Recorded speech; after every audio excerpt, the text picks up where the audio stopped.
is about third density. This movement of intent is about fourth density, moving to higher consciousness, a will and a desire to achieve more, to be more, to experience more, to expand ourselves beyond what we are right now. And that is going to happen. It is in fact happening. And it doesn't matter whether people are in denial or not. They will eventually come around. As I have said in the past, all the broken pieces eventually find their way home. And that's going to occur. But for right now, for those of us who are here on the planet, we are at the forefront. We're the point of the spear here on Earth to make this happen, this small percentage of us. We're the point of the spear. We are the trailblazers, the pioneers, the Minutemen. Okay, we're moving through this, and we're going to make this happen. There is no stopping this movement, and you know, where one falls, someone else needs to pick up the slack. Okay, and because this is going to move very, very quickly. Here in the next 6 months, oh my God, it is going to be absolutely amazing, the shifts. I mean, many people are going to look back and they're not going to remember 4 years ago even what it was like, because there's so much change. But the change is good. The change is positive. Okay, if you embrace it, it will only empower you on a spiritual, emotional, mental, and physical level. And that's what this is about. That's what this is all about. It is letting go of third density, moving into fourth, and then graduating into fifth, where we expand ourselves immeasurably. I'm going to keep hitting on this because it's important. Because I know, God, if you watch the news, you read a newspaper, you talk to people who are L7, which is, you know, L7 square, you know, they're squares. You can get very depressed very quickly. Believe me, I know. I deal with this. It's just, wow. You wonder how they make it out of the house. They're so out of touch with what's going on. But you know what? All you can do is have compassion for them, and you send them love in whichever way you can. You wish them well, and you hope that eventually they'll come around. And, you know, I mean, I have seen it happen in my life, where people who have made huge leaps and bounds as to what's going on, and now can very clearly see what is happening on the planet on multiple levels. And it's a good thing, especially with family. I was having a conversation with a dear friend, and I shared an experience that I had, and it was the only time that I haven't shared this experience. And after sharing it, this friend of mine, this dear friend of mine, said, you know, you need to share this with people. And for those of you who have been following the information, I shared my angel story in the last webinar. For those of you who have followed the information, you know that there was a period of about 3 months where I was with the A's on one of their starships, motherships. And using time travel, I was actually only gone 18 minutes here on Earth. It's remarkable, to say the least. But I'm going to share this experience with you because I'm putting together a presentation, which I hope to do here very soon, about their culture and who they are, who I believe them to be. But I have to admit right up front, I don't know everything. But I've talked about how they have these huge, their motherships are 800 square miles round. And on each level, they have these huge park areas in the middle, 20 by 20 square miles. And then the housing is built up around the outside of the parks. And the children are taught in teaching circles in the park area, okay, outdoors. And they're, of course, all telepathic. Well, it was very, very quiet. I come from Earth, where there's an abundance of noise. And here I am on the starship, and everybody is talking telepathically. And I was a fish in a fishbowl. If you can even for a moment imagine what that was like. I clearly stood out. I clearly was the only one of my kind there that I'm aware of, at least on the level that I stayed at. And many things occurred. Well, at one point, I went back to my quarters because it was just so quiet, and I had been missing the Earth. And I didn't know exactly how long I had been there, because one of their days is equivalent to 33 of ours. So I slept a lot. In their opinion, I slept a lot. But I mean, I was just on our cycle, okay? And I went back to my bunk, to my quarters, and I had my backpack, and I pulled out my cassette player. And in it, I had a cassette that I had recently bought at a music store, a used music store in Santa Monica, California. And it was a Jerry Rafferty CD. That's what I had in the cassette player. And I had it in my backpack because I would take it hiking into the Malibu Mountains. And I went to get it, and I had it in my hand, and I was looking for Mornay because I wanted to ask him, hey, is there any way to make this thing work here? Because none of our technology works in fifth density. And even though I had the belt on, you know, to keep my field together so that I could manipulate physicality in their dimension, it didn't do anything for the technology. So I explained to him what it was that I wanted, and he asked me if he could take it, which he did. I gave it to him. And then he handed it to someone else who took off with it. So I said, well, what's happening? And he said, it'll be okay, he'll be back.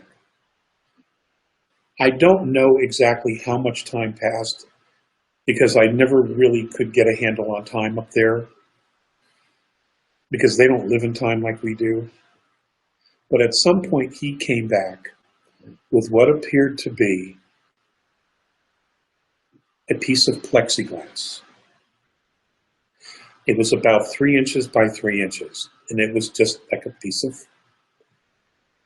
plexiglass. It's the only thing I can associate it with here.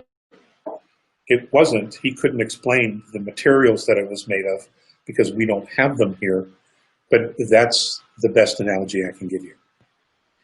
And he was holding it, and when he held it, it lit up. And what's interesting is that the teaching circle was right over here where the kids were. They couldn't have been more than 20, 25 yards from me. And the children all turned when Mornay took this device from his friend. He held it in his hand, and it lit up from the inside. Now, there's no strings. There's no nothing. There were no buttons on it at all. And the children looked. So now I'm like, okay. So he walks over to me, and he goes, why don't you share the music with the children? And I go, what music? So he hands me the glass, and as soon as I put my hands on it, I could hear the music. Now, there weren't any buttons on it. It would play from one, it would start from beginning to end. So now my mind's reeling, well, how did they take a cassette? How did they take what was on there and put it on this, whatever this is? So I'm like, okay, I'll do this. But you know, meanwhile, I'm holding it. The children can hear the music. They could also apparently hear my conversation with Marnay as this was occurring. So he takes the thing from my hand, he's holding it now, and he says something to the children and then to the instructor. And the instructor nods, they have a conversation, and the children look at the instructor, then they look at Mornay, and he's talking to them telepathically, and they're, yes, they're smiling, their physical posture opened up. They became more open. And then he handed it back to me and he said, they would like to share it with you. And I said to him, well, what am I supposed to do? He said, just share it with them and see which particular tone that they appreciate more. He said, they will not like all of it. I'm like, okay. So I'm holding it and I'm standing there, and he says, why don't you move a little bit closer? So I moved a little bit closer to the children, and he's standing right next to me, and they're listening to the music. And the first song they didn't like, the second song they really liked. They seemed to glow. They were smiling. And the second song on the cassette was Good Intentions. I believe that the CD was called Sleepwalking. God, I haven't thought about this in so long. So they liked the second song. They didn't care for the rest, but the song they liked the most was the second one, and the name of the song again was Good Intentions. So we play through it. We go back to the first song, then we go to the second song, and I open it up in my hand, and it stops playing. The device stops playing. And Mornay said, well, why'd you do that? I said, well, because I don't know how to play it over and over again. He goes, well, that's not important. What's important is that you share it with them. And he goes, why don't you show them what your planet does to express joy with sound? So I didn't have a clue what he was talking about. So he gave me a picture in my head of people dancing. And I'm like, oh, I can't do that. I can't do that. Because folks, I'm really not a good dancer. I'm more of a swisher. I do more of a little swishing. But he kept encouraging me to do this. And I'm like, okay, they're never going to let them watch American Bandstand. And they're never going to let them watch Soul Train. So I really have nothing to lose here. So that's what I did. I closed my hand on the device, and that's what I did, is I shuffled as we were listening to Good Intentions, okay? And some of the other children, they all were smiling, and I know they were all smarter than me already, and I don't necessarily want to know how much of an idiot I look like to them. I didn't want to know, but they were smiling, and it was really the first time that they had actually really smiled. So that's what I did, is I was swishing, just moving back and forth with the music. When it was over with, he took the device and he told me that the cassette player and everything was in my quarters. Later on, at another time, it may have been a few days, it could have been a week. I honestly can't tell you, because I could not wrap my head around time, when it was, what time of day it was, none of that. But when I would see the children, they would look at me and they would smile and they would swish. When they saw me, they would swish, okay? They would acknowledge that, we had this moment. And after the first time that happened, there was another time where I was sitting in the park and I was trying to play with this thing that they had called a squirrel, where it looked like a squirrel, but it wasn't a squirrel. And I can't even describe what it was. It was friendly enough, but it was like really ugly cute, if you know what I mean. It was so ugly, but it was cute, So I'm trying to play with them. And the children, there was another learning circle. Well, I don't know exactly what it was that they were talking about, but several of the children began to levitate, and they were moving around the circle. So they were standing, and they were very focused on whatever the lesson was, but they were hovering up above the ground, and they were moving very slowly around the circle. And I looked at this and I'm thinking, God, they're all Superman, Supermen, even though there was male and females. Shortly after that, and none of the kids were paying me any mind, okay? They were really focused on what was going on with their instructor. But afterwards, when it broke up, several of the children walked past me. Two of the children did the little shuffle that we had experienced before, and one looked at me, and he was the only child that spoke to me the entire time that I was there. And he looked at me and he smiled and he goes, "Who's Superman?" So, and I'm like, oh, damn, I really got to watch what I think, because they're picking up everything, And I wanted to share that experience with you because it tells you something about them, and it shows how there are commonalities, regardless of the dimension, regardless of the experience, regardless of the level of intelligence or spiritual evolvement. There are bridges. There are always bridges in which to communicate, in which to connect, to acknowledge each other. And we can never, ever lose sight of that, because it seems like we lose sight of that here on earth all the time. One group less like an asshole, and then we're like, okay, we're done. We want nothing to do with you. Well, they're never going to stop being assholes. Okay, we have to constantly try to engage, if it's at all possible, and to find that common ground where there is the mutual respect. At least I hope that that's possible with our own race, okay? But it was awesome, and I had shared that experience, and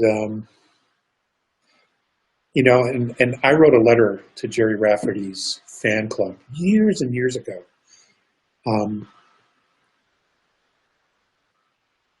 stating that his music had reached another group of people he could never imagine.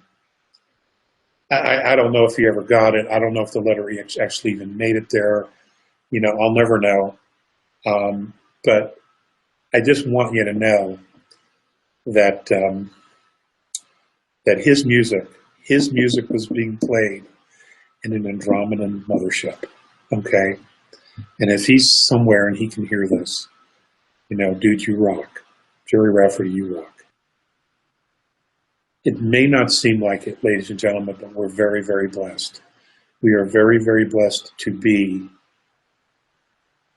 where we are, who we are, and we as a race are going to bring and contribute so much to the intergalactic family.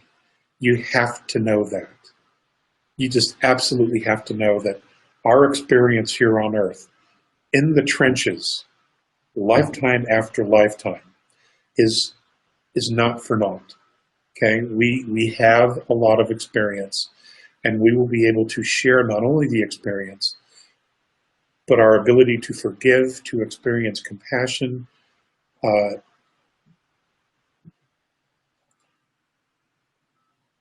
We're unique in this experience.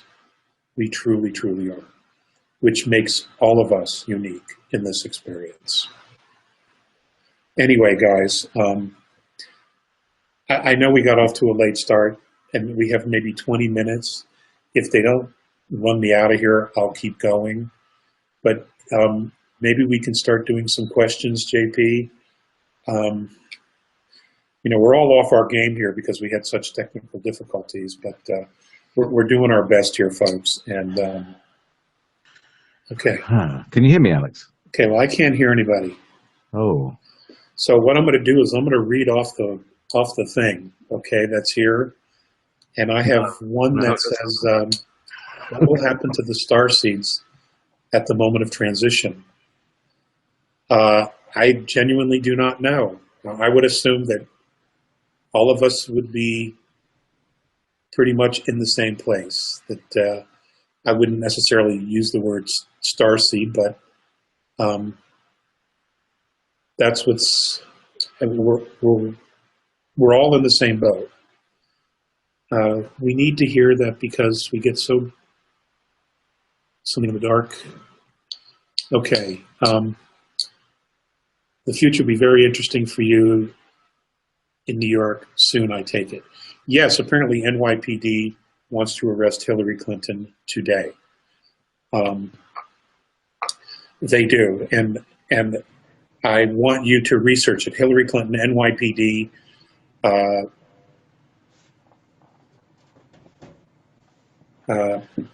Who's the guy? Anthony Weiner laptop. Folks, it will blow you away. It will absolutely blow you away what has been going on, okay, and why they want her. It's pretty amazing. They're pretty open about talking about it. So, Alex, you can't hear me. You can't hear the speakers, can you? I mean, can you guys hear me? Yes. Can somebody nod yes? Can you hear me? A thumbs up? Yes. Anything? Can you hear me?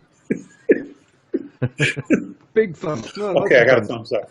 Yeah, cool. We can hear you. You can't hear us. What are the bright white orbs about the size of a baseball? They have come into my home. My understanding is it's spirit. It is spirit. It could be family and friends.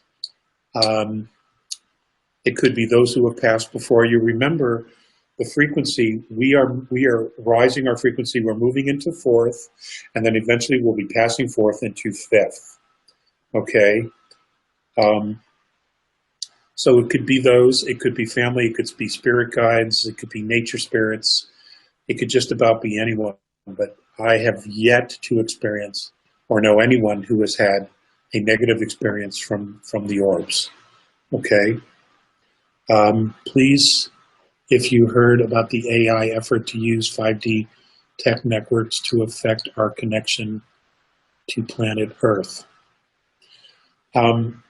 Ladies and gentlemen, I know that there's a lot of talk about AI here on the planet and concerns. If AI is ever actually allowed to occur here in third density, it will be controlled by extraterrestrials, probably regressive, but I don't think they're going to be here long enough to even get it done. Yeah, I'm at the moment, I'm not really overly concerned about that because that can be dealt with. That is not on my radar of things to be afraid of at the moment. I mean, if there was anything that is at the top of my to be concerned about, it is Nibiru. I'll just tell you straight away, it's Nibiru. Will we have 3 days of darkness with the passing? It is very probable, because what happens is as it crosses over, I am told, the Earth stops spinning on its axis. It will be stationary for at least 3 days before it begins to spin itself again. To me, that's the only way that could happen. Okay? Or the debris field, the dust, is so intense that it literally blocks out the sun for a period of 3 days or more. It's one or the other, or maybe it's both. Okay? On the 31st, the world